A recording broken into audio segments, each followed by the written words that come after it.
Biaya pengobatan indera bekti yang membengkak membuat Aldila Jelita membuka donasi. Langkah ini bukan menuai simpati, justru menjadi pro kontra. Netizen berpendapat masih banyak langkah mestinya bisa dilakukan Aldila untuk menutup biaya rumah sakit. Mulai dari pindah rumah sakit, memakai BPJS Kesehatan, atau menjual aset pribadi. Banyak yang heran mengapa sekelas presenter kondang seperti Indra Bekti tidak ikut asuransi. Bahkan sampai timbul pertanyaan, kemana semua hasil jeripaya Indra Bekti sampai-sampai untuk biaya pengobatan pun harus meminta donasi. Aldila Jelita memang menerangkan bahwa Indra Bekti akan menjalani rawat inap di ICU selama 20 hari ke depan. Biaya selama 4 hari sebelumnya pun sudah sangat membengkak. Hal tersebutlah yang membuatnya memilih langkah open donasi untuk menutup biaya pengobatan Indra Bekti.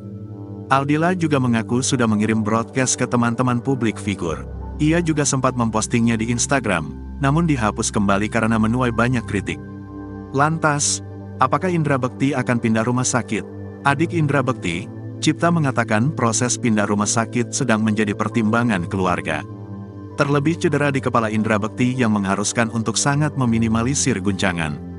Saat ini Indra Bekti masih dirawat intensif di ruang ICU Rumah Sakit Abdi Waluyo, Menteng, Jakarta Pusat sejak Rabu, tanggal 28 Desember tahun 2022. Bekti telah menjalani 2 kali operasi setelah pembuluh darah kepala sebelah kirinya pecah. Bisakah biaya pengobatan Indra Bekti ditanggung BPJS Kesehatan?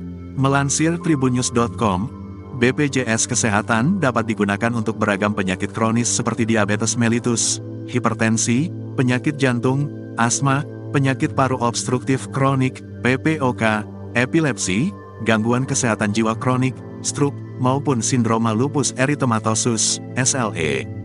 Direktur Utama BPJS Kesehatan Ali Gufron Mukti menyatakan pihaknya menanggung berbagai penyakit yang sesuai dengan indikasi medisnya. Ia menerangkan, dalam pengajuan klaim kepada BPJS Kesehatan baik pasien maupun fasilitas kesehatan harus melalui prosedur yang benar. Misalnya jika pelayanan di fasilitas primer tidak bisa, maka dirujuk ke RS yang memiliki kompetensi untuk merawat pasien dengan penyakit tersebut. Berikut 21 penyakit yang ditanggung oleh BPJS Kesehatan. 1. Pelayanan kesehatan yang tidak sesuai dengan ketentuan peraturan perundang-undangan. 2. Pelayanan kesehatan yang dilakukan di fasilitas kesehatan yang tidak bekerja sama dengan BPJS Kesehatan, kecuali dalam keadaan darurat. 3. Pelayanan kesehatan terhadap penyakit atau cedera akibat kecelakaan kerja atau hubungan kerja yang telah dijamin oleh program jaminan kecelakaan kerja atau menjadi tanggungan pemberi kerja. 4. Pelayanan kesehatan yang dijamin oleh program jaminan kecelakaan lalu lintas yang bersifat wajib sampai nilai yang ditanggung oleh program jaminan kecelakaan lalu lintas sesuai hak kelas rawat peserta.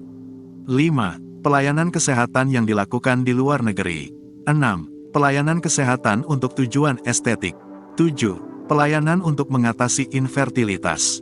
8. Pelayanan meratakan gigi, ortodonsi. 9. Gangguan kesehatan, penyakit akibat ketergantungan obat dan atau alkohol. 10. Gangguan kesehatan akibat sengaja menyakiti diri sendiri, atau akibat melakukan hobi yang membahayakan diri sendiri. 11. Pengobatan komplementer, alternatif dan tradisional, yang belum dinyatakan efektif berdasarkan penilaian teknologi kesehatan, Health Technology Assessment. 12. Pengobatan dan tindakan medis yang dikategorikan sebagai percobaan, eksperimen. 13. Alat dan obat kontrasepsi, kosmetik. 14. Perbekalan kesehatan rumah tangga. 15. Pelayanan kesehatan akibat bencana pada masa tanggap darurat, kejadian luar biasa, wabah. 16. Pelayanan kesehatan pada kejadian tak diharapkan yang dapat dicegah. 17. Pelayanan kesehatan yang diselenggarakan dalam rangka bakti sosial. 18. Pelayanan kesehatan akibat tindak pidana penganiayaan, kekerasan seksual, korban terorisme, dan tindak perdagangan orang sesuai dengan ketentuan peraturan perundang-undangan. 19. Pelayanan kesehatan tertentu yang berkaitan dengan Kementerian Pertahanan, Tentara Nasional Indonesia dan Kepolisian Negara Republik Indonesia. 20. Pelayanan lainnya yang tidak ada hubungan dengan manfaat jaminan kesehatan yang diberikan. 21. Pelayanan yang sudah ditanggung dalam program lain.